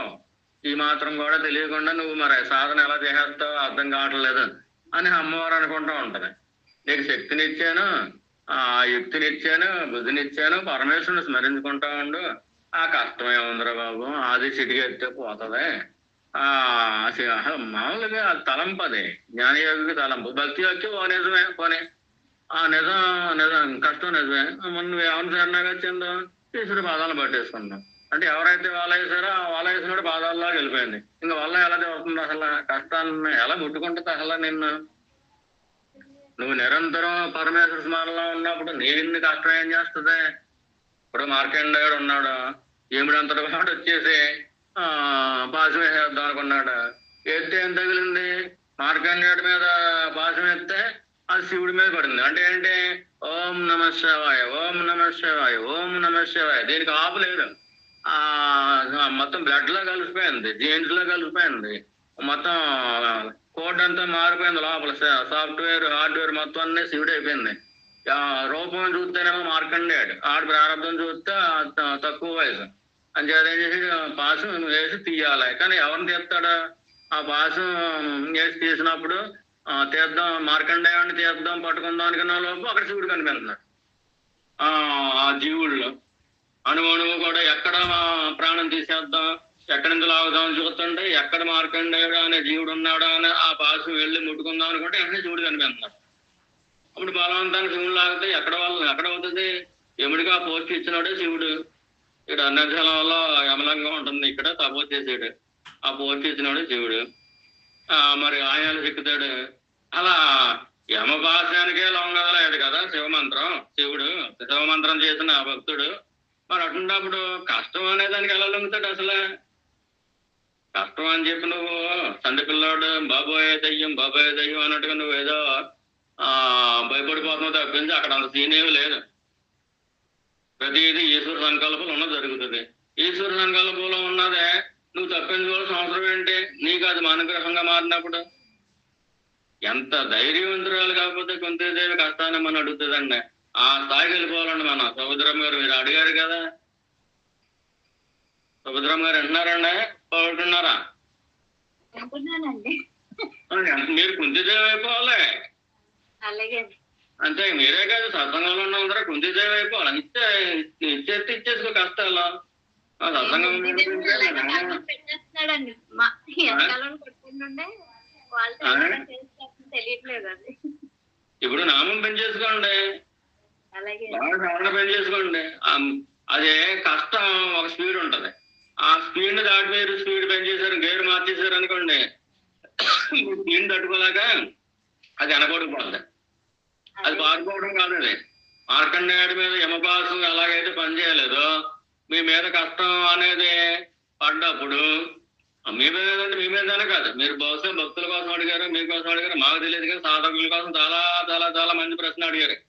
మీరు అందరూ కూడా ఆడవాళ్ళకి కుంకుదేవులు అయిపోవాలి, మగవాళ్ళకి హరిచంద్రులు అయిపోవాలి. మాకు అనుగ్రహం అని తెలుస్తుందండి. మీకు తెలిసేసరికి ధైర్యంగా ఉండండి, చక్కగా ఇంట్లో కొంట పెట్టుకోండి, హాయిగా సాధన చేసుకోండి. ఇంకేం కావాలండి? ఆ కష్టం అనే ముఖం కూడా మీరు చూడక్కర్లేదు. అంత ధైర్యం ఉంటే, కుంతిదేవి కొనం ధైర్యం ఉంటే దాని ముఖం చూపించమనండి. కష్టం నీకు ముఖం ఒకసారి చూపించమ్మా. పెట్టేశారు. మా గురువు మాకు ధైర్యాన్ని ఇచ్చారండి. ఫేస్ చేసి ఒక కట్ట వరుస పెట్టారు, మీకు అది అర్థం కావట్లేదు. అంటే ఎవరైతే ఇలాగా పిరికితనంగా ఉంటారో, పిరికితనంగా ఉండే గుడి సాధకులు ఏంటి అసలు? కుంతిదేవికి వారసులుగా కాలేమో మన పురాణ పురుషులు వాళ్ళందరూ వాళ్ళకి వారసులుగా కాలేమా? వాళ్ళని మనం స్మరించుకుంటున్నాం. శివుడు శివమంత్రం చేస్తున్నారు. శివుడు ఎంత ధైర్యవంతుడు అసలు! ఓం ధీరాయనం. అలా అంత గొప్ప వాళ్ళని మనం స్మరించుకుంటా ఉండు. ఆఫ్టర్ ఆల్ చిన్న చిన్న తాటేసేపుడు మనం భయపడటమా? ఇంక ధైర్యం ఎక్కడ ఉంది మనకి? అంటే మన సాధనలో ఏదో ఇంకా లోపం ఉంది. ఇంకా పూర్తిగా అంటే కష్టాలు తప్పించేమని అడగండి బాబు, రమ్మని అడగండి. వాటిని ధైర్యంగా ఏదో ఫేస్ చేసేసి యుద్ధం చేసేద్దాం అనుకోకండి. కష్టాన్ని శుభ్రంగా తినేయండి, మింగేడు శుభ్రంగా. కష్టంగా ఆ చేతిగా ఉంటుంది, తినేయండి. కష్టాన్ని ఇష్టం చేసుకోండి. కష్టాన్ని ఇష్టం చేసుకున్నప్పుడు మాత్రమే అది వరంగా మారుతుంది. అది మా గురువు గారు మా విషయంలో చెప్పింది. మీరు అలా ఇష్టం చేసుకుని తిన్నారు కాబట్టి మీరు శాంతిని పొందారు, 10 మందికి పంచుతున్నారు అని చెప్పారు. మీరు కూడా కష్టం అంటే ఏముందండి? శివుడు ఉంటాడు, దేవతలకి శివుడే, రాక్షసులకి శివుడే. రాక్షసులు ఓం నమశివాయ అంటే ఒప్పుకోడా శివుడు? మరి వాళ్ళ రాక్షసులు కదా. రాక్షసులకి శివుడే దేవుడు, అలాగే దేవతలకు కూడా శివుడే దేవుడు.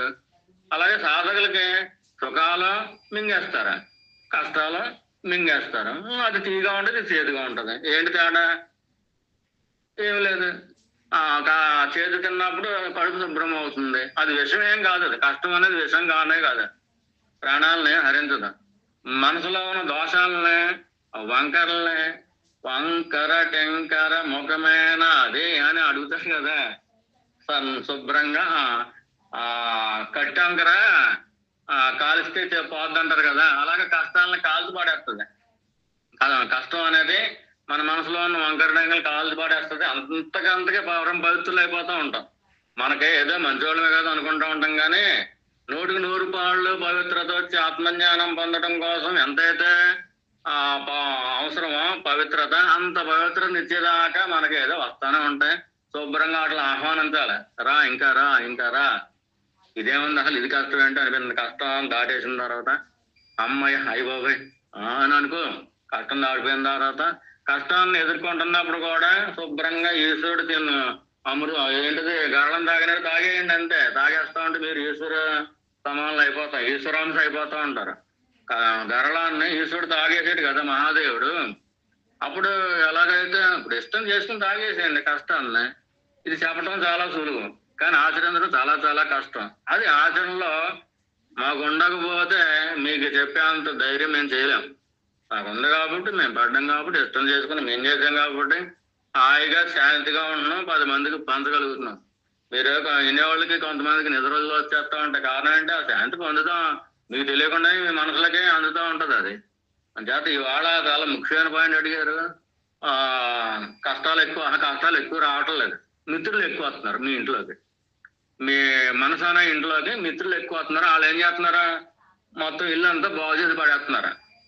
ఆ ఇల్లుని దేవాలయం చేయడానికి, లోపల పరమేశ్వరుడిని ప్రతిష్ఠించడం కోసం ఈ కష్టాలనే ఈ శిల్పులు వచ్చేసి మొత్తం బాగు చేసి పడేస్తున్నారు, రంగులు వేసేస్తున్నారు, హ్యాపీగా మొత్తం ఇల్లు అంతా డెకరేట్ చేసేస్తున్నారు. లోపల ఏమైనా తేళ్ళు జల్లు ఉంటే అటు బయటకి గింటేస్తున్నారు. బాగానే ఉండే హాయిగా. అంచేత కుంతిదేవి లాగా మన కష్టాలు ఇమ్మని అడగాలి అసలు. ఇంకా కష్టాలు ఎక్కువైపోతున్నాయి. అయ్యి బాబాయ్ అని హరికథలు చెప్పేవాళ్ళ దగ్గర వినేవాళ్ళ కింద ఉంటే ఇంకా మీరు సద్గోష్ఠి భక్తులు, సత్సంగ భక్తులు అలాగా అవుతారండి. అలా అవరం. మీరు ధైర్యంగా ఉండాలి. ధైర్యంగా కాదు, ప్రేమగా ఉండాలి. కష్టాలకు మాత్రం పాపం తిండి ఎవరు పెడతారు? మనమే పెడతాం. రమ్మనండి, బంతి భోజనాలు పెట్టేద్దాం. కష్టాలన్నింటికి వరసటి కూర్చోబెట్టేసి మన భోజనాలు పెడుతుంటే అవి మనకి చెంప చెల్లుమండం. అంటే బంతి భోజనాలు ఉన్నాయనుకోండి, మీరు అన్నం వడ్డించారనుకోండి, వడ్డించినందుకు చెంప చెల్లుమని పెంచుతాయి. ఇంకో కష్టం దగ్గరికి వెళ్తారా, అక్కడ చారు వడ్డించారనుకోండి, అది గట్టిగా ముట్టుకేస్తుంది. ఇవన్నీ పడండి. అది పరమేశ్వరుడు తత్వం అండి. కష్టాన్ని ఇష్టంగా తీసుకోవడం అనేది పరమేశ్వరుడు తత్వం. గరళాన్ని తాగడం అనేది పరమేశ్వరుడు తత్వం. కష్టాన్ని ఇష్టంగా చేసుకుని అది తాగలేని వాడు ఆత్మజ్ఞానం దాకా వెళ్ళిపోతానంటే ఎలా గుర్తుంది? పుట్టుకేగలేనమ్మా స్వర్గానికి ఎగురుతానంటే ఎలా ఎవరు నమ్ముతాడు? కష్టాన్ని ఇష్టం కింద మార్చుకోకపోతే దాన్ని సహించుకోవడం కాదు, దాన్ని ప్రేమించండి. కష్టాలు కూడా ప్రేమించండి. పాపం అందరూ సుఖాలను ప్రేమిస్తా ఉంటే కష్టాలు మాత్రం ఎవరు ప్రేమిస్తారా? మీరు ప్రేమించండి, మీరు మహాదేవుడి వారసులు అయిపోతారు. అంచేత మేము ఈ 3 రకాల సాధకుల గురించి చెప్పాం. ఆ 3 రకాల సాధకుల్లో మీరు ఏ స్థాయిలో ఉన్నారో చూసి ఆ స్థాయికి ఇంకా పై స్థాయికి రావాలని కోరుకోండి. చక్కగా మింగేయండి అంతే. కష్టం పరమేశ్వర గర్వంలో మింగినట్టు మింగిపాడండి అంతే. ఇష్టం చేసుకోండి అంతే. అప్పుడు పరమేశ్వర శక్తి మీలో ప్రవేశించి ఎంత శాంతిని ఇస్తుందో. ఈ జీవితంలో మనం ఇటువంటి శాంతిని పొందుదామని అనుకోలేదు అని చెప్పి ఎంత శాంతిగా ఉంటారో. ఈ లౌకికమైన సుఖాలు దాని ముందు బలదూరం. సూర్యుడి ముందు డ్యూటీలు ఎటువంటియో అటువంటి ఈ లౌకికమైన సుఖాలు అని చెప్పి పరమేశ్వర చింతన, పరమేశ్వరం మీద ప్రేమ ఈ తప్పించి మిగతా ఏమీ ఉండవండి మీకు. ఇవన్నీ కూడా మనకే నిజమైన మిత్రులు, శత్రువులు కానే కాదు. అంచేత ఇంకా రమ్మని అడగండి. మీకు ఎవరన్నా పిరిగోళ్ళు ఉంటారనుకోండి, ఏంటి ఈయన ఎలా చెబుతున్నారని అంటే మరి అదే సబ్జెక్ట్, అదే నిజం. కుంతీదేవి అడిగినప్పుడు మనం ఎందుకు అడగపోవాలి? కష్టాలు ఇంకా ఇమ్మానండి, తప్పే ఉంది, తీసుకోండి. ఇతరుల కష్టాలు కూడా మీరు పడండి పని పరమేశ్వరుడు ఇస్తే కనుక. అప్పుడు మహాదేవుడితో సమానం అయిపోతారు, కుంతీదేవితో సమానం అయిపోతారు, పరమేశ్వర తత్వంతో సమానం అయిపోతారు. మీరు పరమేశ్వర తత్వానికి ప్లాట్ఫారం తయారు చేసుకోకుండా పరమేశ్వర తత్వం మీ హృదయంలోకి అది రాదు. దానికి ప్లాట్ఫారం తయారు చేసుకోవడమే ఇది. కష్టాన్ని ఆహ్వానించండి, ఇష్టంగా మాట్లాడుకోండి. అందరూ కూడా ఈ సుఖాలని ఇష్టపడుతూ ఉంటే వాళ్ళు ఏమంటారు? దేహబుద్ధి గలవాళ్ళు భోగులు. ఈ శవం ఇంకా సుఖపడాలి, ఈ శవం ఇంకా సుఖపడాలి, ఇంద్రియాలు ఇంకా సుఖపడాలంటే ఇంకా జీవలక్షణాలు పెంచుకుంటున్నారా తుంచుకుంటున్నారా? కష్టాలు వచ్చి జీవలక్షణాలు తుంచేస్తున్నాయి మిమ్మల్ని. అంటే పరమేశ్వరుడు మీకు ఒక మంచి మార్గంలో పెట్టాడు. అది తుంచేయడమే కాకుండా అది అనుగ్రహం కింద మారిపోతుంది. ఇలా కష్టం మిమ్మల్ని ఏమీ చేయదు అసలు. దానికి తోడు ఎవరైతే పరమేశ్వర భక్తులు ఉంటారో, సాధువులు ఉంటారో, వాళ్ళకి ఇన్ని కష్టాల్లో ఉండి కూడా జయిస్తున్నారో అనేది లోకాన్ని తెలియపరచడం అనేది అమ్మవారి యొక్క కర్తవ్యం. అది వీళ్ళ భక్తులు పరమేశ్వరుని ప్రార్థిస్తున్నారో వీళ్ళ కష్టాలు ఎక్కువ వచ్చినాయి లోకులు అనుకుంటారు. అలాగా కష్టాలు ప్రతి కష్టాన్నే కూడా ఇలా జయించారు, వాటిని దాటేశారు, పరమేశ్వరుడు ఇలా రక్షించాడు అని లోకులు చెప్పుకుంటారు, లౌకికులు చెప్పుకుంటారు. మీరు అలా కాదు, ఎంతో మంచి పని జరిగింది, నా మనసుని మొత్తం శుద్ధి చేసి పడేసినాయి, హృదయంలోకి పలకటానికే ఎంత పవిత్రత అయితే అవసరం అంత పవిత్రతని ఈ కష్టాలు మనకి ఇచ్చినాయి. ఎవరి మీద మనకి ద్వేషం లేదు, పగ లేదు, ప్రతీకారం లేదు, ఏమీ లేదు. పరమేశ్వర స్మరణ తప్పించి ఇంకే రెండోది లేదు. లేదా నన్ను నేను చూసుకోవడం తప్ప రెండోది లేదు. నిరంతరం కూడా జపధ్యానాలతో ఉంటున్నాం. అసలు ఈ లోకంలో పడిపోయేది ఈ జపధ్యానంలో అనే ఆటల్లో ఆ ట్రాక్ లో పడిపోతే అసలు కష్టం. ఇప్పుడు గోపికలు ఉంటారు, అసలు కష్టం. ఇప్పుడు జ్వరం వచ్చింది అనుకోండి, ఎవరో పలకరించారంట గోపమ్మని, అమ్మ నీకు జ్వరం అలాగ ఉందంటే 3 రోజుల తర్వాత పలకరించారంట. జ్వరమా? ఎప్పుడు వచ్చింది నాకు అంటే మొన్న వచ్చింది కదా, నువ్వు కనిపించావు, జ్వరం అంతా ఉన్నావు కదా నువ్వు అంటే, ఓహో వచ్చిందా, వెళ్ళిపోయింది అయితే అడిగేదంట. అంటే కృష్ణ స్మరణ తప్పించి జ్వరం స్మరణ లేదు ఆ గోపికి. అంత పరమ పవిత్రాలు. మనం కూడా పరమేశ్వర స్మరణలో పడిపోతే కష్టం. ఎప్పుడు వచ్చింది, ఎప్పుడు వెళ్ళిపోయిందా అయితేనే అని అడుగుతాం మనం. అలా అడిగే స్థాయిలోకి వెళ్ళిపోవాలి మనం. అంటే ఆ గోపిక కృష్ణుని ఎంత స్మరించుకుంటా ఉంటుందో హృదయ లోతుల్లో కలిపోయి ఆ ప్రాణ సమానంగా ఆ స్మరణ ఉన్నప్పుడు కష్టం ఎప్పుడు వచ్చింది మన ఒంటి మీదకే తెలియలేదే అని ఆ స్థాయికి వెళ్ళిపోతారు మీరు. అందరూ కూడా ఆ స్థాయికి వెళ్ళాలి. అలా కష్టం మిమ్మల్ని ముట్టుకున్నదన్న సంగతి కూడా మీకు తెలియకుండా పోవాలి. అంటే పరమేశ్వరుని అంత డెడికేషన్ తోటి అంత ప్రాణం, అంటే ప్రాణంతో ప్రేమించాలి అక్కడ. ప్రాణ సమానంగా మీ స్మరణ ఉండాలి. మీ జప ధ్యానాలు, మీ విచారణలు ఆ స్థాయికి వెళ్ళిపోతే కనుక అలా కష్టం ఎప్పుడు వచ్చిందో తెలియదు, ఎప్పుడు వెళ్ళిపోయిందో తెలియదు. వచ్చి వెళ్ళిపోయినట్టు కూడా తెలియలేదు ఒక ఓపిక్కి. ఇంకొక ఎవరో ఆ పక్క వాళ్ళు ఎవరో జ్ఞాపకం చేస్తే వచ్చిందా, వెళ్ళిపోయింది కదా, అయితే నేను 3 రోజులు జ్వరంతో ఉన్నాను, నేను నాకు తెలియలేదే, నా దేహంతో జ్వరంతో ఉందనుకుంటా, అయితే ప్రభు మా స్మరణలో ఉన్నాం కదా మనకు తెలియలేదు అని చెప్పి మళ్ళీ స్మరణలో పడిపోతుంది. ఎంత గ్రేట్ అండి ఆ కుంతీదేవి కానీ ఆ గోపికలకు కానీ. వాళ్ళకి అసలు కష్టాలు వచ్చినాయి. కుంతీదేవి కష్టాలు ఎమ్మని అడిగింది, గోపికలు అయితే ఎప్పుడు కష్టాలు వచ్చినాయి కూడా వాళ్ళకి తెలియలేదంట. అంటే అంత స్మరణలో పడిపోయారు, అంత ప్రేమలో పడిపోయారు. సత్యాన్ని ప్రేమించారు వాళ్ళు, ఒక దేహాన్ని కాదు. సత్యాన్ని ప్రేమించే వాళ్ళు సత్యంలో కూరుకుపోతా ఉన్నప్పుడు ఎప్పుడు కష్టం వచ్చిందో తెలియదు, ఎప్పుడు కష్టం వెళ్ళిపోయిందో తెలియదు. చూసేవాళ్ళకి మాత్రం కష్టం వచ్చింది వెళ్ళింది అని అనుకుంటా ఉంటారు అంతే. ఆ స్థాయిలోకి వెళ్ళాలని చెప్పి నేను పరమేశ్వరుడైన అరుణాచలేశ్వరుణ్ణి, అలాగే సద్గురుదేవుని నాన్నగారిని, భగవాన్ శ్రీ రమణుల్ని ప్రార్థిస్తున్నాను. అందరికీ కూడా హృదయపూర్వక నమస్కారాలు మళ్ళీ మళ్ళీ తెలియజేస్తున్నాను. కొంచెం టైం అయిపోయింది కాబట్టి ముగించేస్తున్నాను.